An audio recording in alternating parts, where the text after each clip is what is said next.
Es un hecho que la legislación es crecientemente exigente en temas medioambientales, de igualdad, de defensa de los derechos humanos y animales, de protección de la salud, entre otros factores sociales. Es un hecho que el talento y la innovación son las bases para construir competitividad y valor compartido, y que el talento se encuentra más cómodo en organizaciones cuyos valores coinciden con los suyos personales y en las que puede, desde su puesto de trabajo, generar un impacto positivo en el mundo. Hola, Edita. Hola. Me consta que hace mucho tiempo que trabajas en lo que se conoce como el ecosistema interno de las organizaciones. Vaya, en intentar que la gente pueda ser feliz en el trabajo. ¿Tú crees que la gente es feliz en el trabajo? Hay de todo, pero en líneas generales se podría ser más feliz. En el bien entendido de que nadie es feliz siempre y en todo momento y para toda la vida, pero puede haber más instantes de felicidad, porque normalmente las personas somos felices en el trabajo o tenemos esos momentos de felicidad cuando tenemos la posibilidad de ser nosotros y de ir incrementando nuestras capacidades e ir viéndonos cada vez más corresponsables de ese proyecto común. Cuando una persona está feliz en el trabajo, aporta lo mejor de sí, se siente mejor, es bueno para la compañía, pero además luego él cuando cambia de entorno y va a la familia, o a los amigos o a los diferentes círculos en los que se mueva, también lleva consigo esa satisfacción de haber aportado, de haber sido útil, de sentirse gratificado y de estar bien a gusto en esta vida que me está tocando vivir. Y eso se contagia, es contagioso. Igual que el mal humor o los malos modos o los malos rollos se contagian, esto también. Si está bien en el trabajo, luego repercute positivamente en nuestros entornos. Es decir, que todos podemos mejorar un poco la sociedad si estamos a gusto en nuestro trabajo. Te he oído explicar a veces de esto de la liderazgo inspirador que tienen que llevar los que se ponen la gorra de jefes, porque nadie nace siendo un jefe, ¿no? Para generar esta huella líquida, ¿no? en sus equipos y en sus organizaciones. Ajá. Bueno, hablo de huella líquida como una analogía normalmente porque yo doy por supuesto, bueno, no yo, todo el mundo da por supuesto, que en la relación que se establece entre la persona que hace de jefe y la persona que hace de colaborador, se van produciendo huellas, impactos, tú me impactas a mí, yo a ti, y eso es inevitable. Y normalmente el que hace de jefe produce más impacto porque tiene más autoridad, aunque solo sea autoridad formal.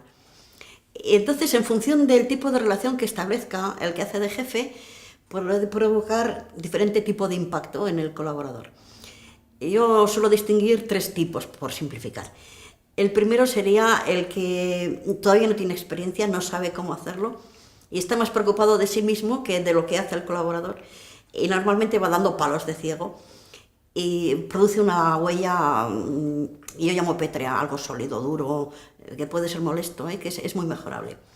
Cuando ya va mejorando un poco más el que hace de jefe, ya tiene más capacidad, tiene más herramientas, más recursos, etc., sigue impactando y la huella todavía es mejorable, pero ya es más trabajable, permíteme el palabra, porque yo le llamo ambarina en el sentido de que tiene cierta consistencia y que envuelve algo vivo que podría salir. Pero bueno, vamos mejorando, hay más capacidad de movimiento y más capacidad de relación. Y cuando ya tiene suficiente bagaje, el que está haciendo de jefe deja la huella líquida en el sentido de que impacta de una manera que prácticamente no se nota, como el agua, que va calando y ayuda a que eso fructifique. Al decir eso, estoy refiriéndome a las aportaciones que está haciendo el colaborador, sin que aparentemente se vea de qué manera ha estado impactando el jefe. A eso le llamo la huella líquida. Es un hecho que los consumidores exigen cada vez más productos sostenibles, con responsabilidad social, saludables, éticos, y que penalizan con fuerza aquellas marcas que no lo son. En el nivel más práctico hay necesidades de tipo funcional. Por ejemplo, yo necesito moverme de un punto A a un punto B de la ciudad, lo que necesito es un coche. Entonces una empresa me puede proporcionar este coche que yo quiero que sea de calidad, que funcione bien, no se rompe, que tenga una velocidad que yo deseo, etc., etc. Necesidades prácticas. Estamos en el nivel funcional. Pero hay un nivel ulterior. Cuando yo he satisfecho mi nivel funcional, el objetivo de ir de A a B, empiezo a tener el deseo, por ejemplo, de moverme en un coche que es reminiscente de alguna cosa. Me recuerda, por ejemplo, mi juventud. Probablemente quiero un descapotable. No sé, me da un aire juvenil y quiero un coupé, etcétera, etcétera. Aquí hemos entrado en el segundo nivel de necesidades, que es las necesidades emocionales. Y no acaba aquí, evidentemente, porque los niveles llegan al tercer nivel. El tercer nivel es un nivel donde yo empiezo a relacionarme con los objetos que consumo, con los servicios que uso, en el nivel de los valores. Yo empiezo a pedir a la marca que yo estoy usando de representar un cierto mundo, de representar una visión del mundo. Allí están los valores, allí están, si quieres, de alguna manera empiezo a relacionarme con la marca a través de arquetipos, a través de mitos, si empezamos a hablar de storytelling, etc.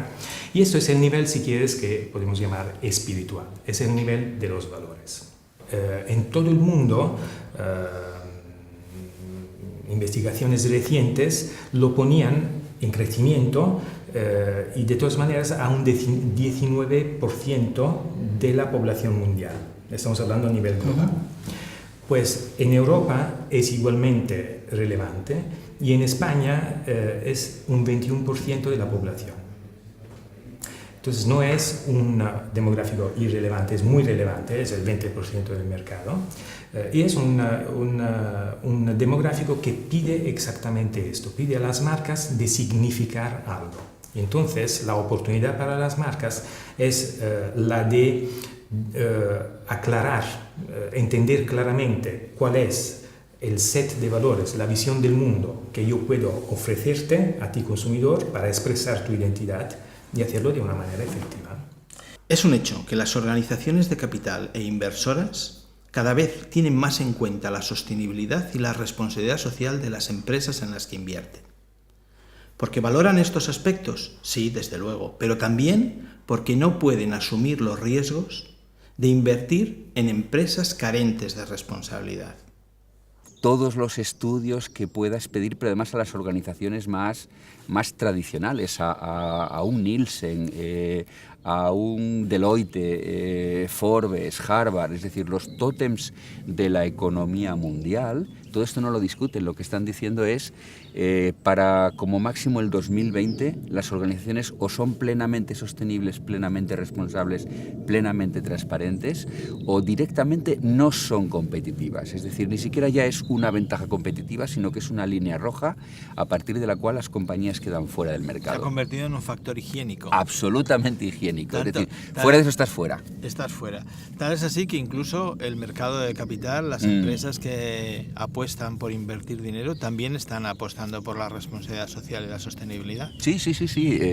Hay cada vez más inversores que exclusivamente invierten en compañías que tienen unos índices de responsabilidad social y de sostenibilidad importantes, y luego hay la gran mayoría de los inversores que no tienen eso como único criterio, pero que sí que es uno de los factores más importantes. Es incluso un factor, como tú decías, higiénico, es un factor que te discrimina. Entonces, pero esto te estoy hablando de que hay índices en bolsas americanas, en bolsas mundiales, que estudian hasta qué punto tu compañía es transparente y sostenible.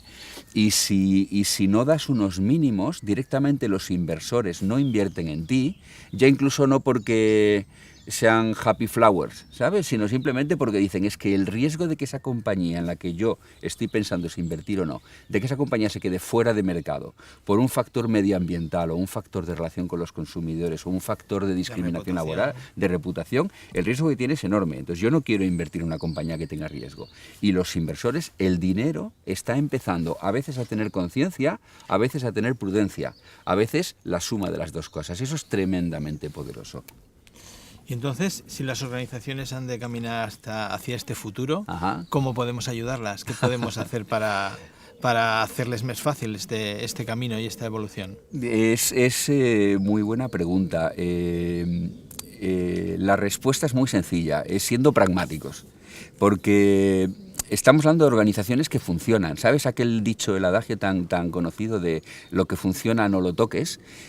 Bueno, el asunto es que lo que funciona tenemos que tocarlo. Tenemos que tocarlo porque lo que funciona está en un entorno que cambia, con lo cual si lo que funciona hoy sabemos que tenemos que irlo cambiando porque vamos a tener que irlo adaptando a un cambio que se está generando. Por tanto, no nos podemos quedar estáticos. Pero claro, tenemos que estar evolucionando hacia un futuro algo que hoy funciona y eso es delicado, porque tienes que hacerlo de forma que, por un lado, no estropees lo que hoy es... el medio de sustento. Exacto, tu vaca de la matriz de Boston Consulting Group. Es decir, lo que hoy es tu medio de sustento tienes que evolucionarlo, pero sin estropearlo, sin romperlo, porque además eso es lo que va a generar los recursos que te va a permitir invertir en esa evolución. Con lo cual, ojo, que estamos hablando de algo delicado y algo muy valioso. Lo tienes que estar evolucionando. Y además tienes que ser capaz de, midiendo con índices, con metodologías, medir qué cosas de las que tienes las tienes que cambiar, en qué timings, en qué plazos los tienes que cambiar, cómo los tienes que cambiar, cómo lo tienes que cambiar de manera que sea una evolución en positivo, no rupturista, pero además tienes que detectar qué cosas tienes en tu organización que son activos valiosos y que eso no solo no los tienes que cambiar, sino que te tienes que apoyar en ellos porque van a ser de donde vas a pivotar con fuerza hacia ese cambio, hacia el futuro. Entonces, es muy fácil decir, el futuro es este, adáptate o te mueres. Fin del anuncio, fantástico. Y ahora yo soy una directiva o un directivo de una compañía que funciona y que lidera y tengo que hacer un cambio a 7 años vista, a 10 años vista y ¿cómo lo hago? La manera adecuada es tener compañeros de viaje, es buscar un compañero de viaje que te aporte una visión externa y una metodología sólida para que te ayude a hacer esa travesía de una manera pragmática y de una manera tranquila, sin velocidades excesivas, dando tiempo a que las organizaciones y a que las personas vayan haciendo el cambio suyo. Y eso alguien externo que tenga esa visión desapasionada y enriquecida y una metodología, pues es tremendamente valioso. ¿Se puede hacer solamente con recursos internos? Se puede hacer, es probablemente más inestable y más arriesgado. En People Plus Profit tenemos conjuntos de herramientas y procedimientos propios para acompañar a nuestros clientes en este viaje, llevados a cabo por profesionales del máximo nivel, con experiencia y bagaje reconocido, y que aportan seguramente lo más importante, pasión y convicción para llevarlo a cabo. En People Plus Profit queremos ser el compañero de viaje de las organizaciones que quiera llegar a ese futuro plenamente sostenible.